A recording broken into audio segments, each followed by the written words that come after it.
Te rends grâce, Père, pour ton amour, ta fidélité.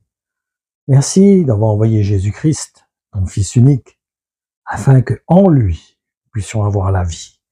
En lui, nous puissions avoir ce désir de faire ta volonté, de nous identifier à ce modèle que tu nous as donné, qui est Jésus-Christ, afin que nous puissions vraiment pleinement rentrer dans ton plan, rentrer dans ta volonté, Père. Il faut savoir que Dieu va nous demander des choses qui vont nous coûter quelque chose. Voyons justement ce qui est écrit dans 2 Samuel 24, 24. Il est dit, « Je ne veux pas offrir au Seigneur mon Dieu des sacrifices qui ne me coûtent rien. » Et pour comprendre cela, nous avons besoin de voir maintenant l'histoire du jeune homme riche, qui était quelqu'un qui s'appliquait à faire la volonté de Dieu. Mais Jésus-Christ ne l'a pas félicité pour cela. Bien au contraire, il lui a demandé d'accomplir un acte qui allait lui demander un gros sacrifice. En réalité, il a voulu lui montrer qu'il y avait quelque chose dans sa vie qui prenait une trop grande place. C'est en fait comme un Dieu pour lui. Nous avons besoin d'accepter que Dieu sait mieux que quiconque ce qui peut être une occasion de chute pour nous et qui peut donc nous faire rater le royaume de Dieu. Et donc Dieu va nous tester pour voir si notre amour pour lui est vraiment sincère. Parce qu'en effet, l'amour nous fait faire des folies, n'est-ce pas? Est-ce que quand vous avez aimé, ou quand vous aimez actuellement quelqu'un, est-ce que vous ne faites pas des folies pour lui? Vous n'êtes pas prêt à accomplir des choses que vous ne feriez pas normalement? Logiquement, oui. En effet, nous sommes prêts à tout pour celui qu'on aime. Comme l'exemple de Marie qui a déversé un parfum de grand prix sur les pieds de Jésus-Christ en réponse à l'amour qu'il lui avait manifesté.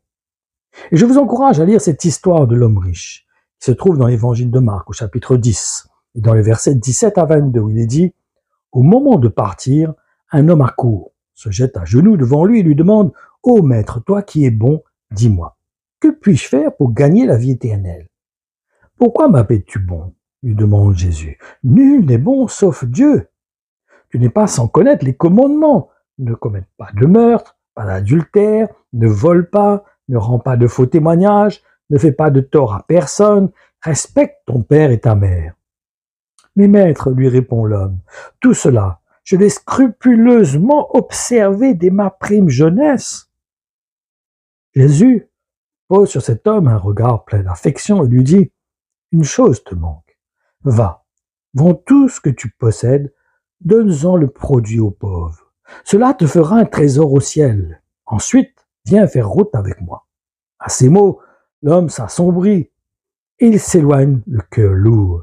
C'est qu'il est très riche, très riche. Ça nous fait penser, bien sûr, quand le Seigneur dit qu'il est difficile à un chameau de passer par le trou d'une aiguille. Mais est-ce que cela pouvait défendre? Est-ce que cela défend un riche de servir Dieu? Non.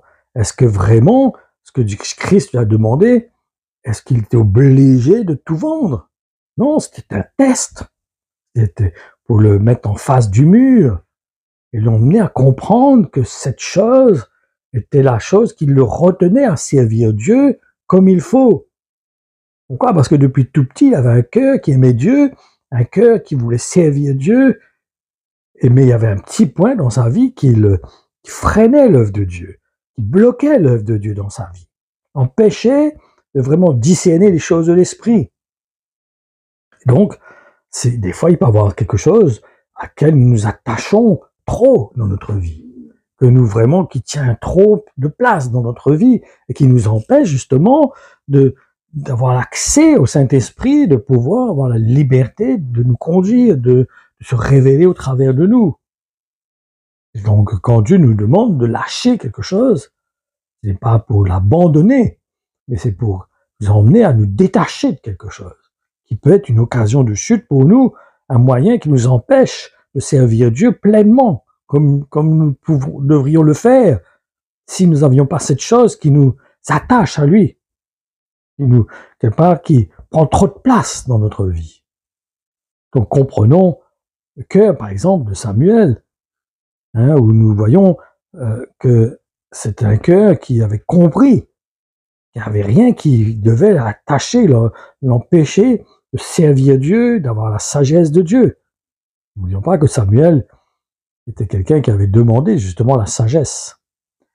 Il nous dit donc dans ce que nous venons de lire tout à l'heure, « Je ne veux pas offrir au Seigneur mon Dieu des sacrifices qui ne me coûtent rien. » Combien j'aimerais avoir ce cœur, vraiment, cette sagesse de Samuel qui nous emmène à comprendre, comme Samson, comme d'autres, comme tous les hommes de Dieu dans l'Ancien Testament, qui avaient compris les réalités, des choses importantes. Abraham, qui était prêt à offrir son fils. Noé, qui était prêt à renier le monde pour pouvoir accomplir la volonté de Dieu. Comment, par exemple, aussi de David, de Moïse, tous ces hommes qui ont accompli des œuvres glorieuses pour Dieu, mais qui avaient aussi compris qu'ils avaient la nécessité de se détacher de toutes choses. Pas dire qu'ils n'étaient pas parfaits, qu'ils étaient parfaits, loin de là, mais ils ne s'attachaient pas à ces choses. Ce n'est pas des hommes qui avaient des dieux dans leur vie. Ce n'est pas des choses vers qui ils s'attachaient. Aujourd'hui, nous avons la télé, nous avons le téléphone, nous avons Internet, nous avons tellement de choses, le travail, l'argent, les besoins financiers, l'amour pour quelqu'un. Il y a beaucoup de choses qui peuvent venir et faire comme si des grains de sable qui viennent dans l'engrenage, comme des renards, pardon, qui viennent manger le grain dans la vigne. Donc faisons attention que nous ne soyons pas dans une attitude où nous ne laissons pas des choses en nous qui prennent trop de place, qui sont comme des dieux pour nous, qui prennent 90% de la place, on va dire, et que l'on laisse que 10% à Dieu. Non, comprenons que quand Dieu veut intervenir et veut nous détacher de certaines choses, c'est afin de pouvoir être plus libre pour le servir. Ce n'est pas pour nous, pas pour notre gain, ce n'est pas pour notre bien-être, notre avantage matériel, mais c'est afin que nous puissions le servir dans une autre liberté, dans une autre profondeur. Voilà, que le Seigneur vous bénisse, vous encourage, à travers de ces paroles, vous puissiez être fortifiés, renouvelés, encouragés, et que nous puissions réellement faire confiance que Jésus-Christ est avec nous jusqu'à la fin des temps. Il va nous aider à manifester sa volonté. Hein, il a dit, par exemple, si ton œil est une occasion de chute, jette-le, jette-le loin de toi. Est-ce qu'il faut arracher notre œil? Non. Non, c'est qu'il y a des choses dans notre vie qui peuvent prendre trop de place. Des choses qu'on s'applique trop, on entretient trop.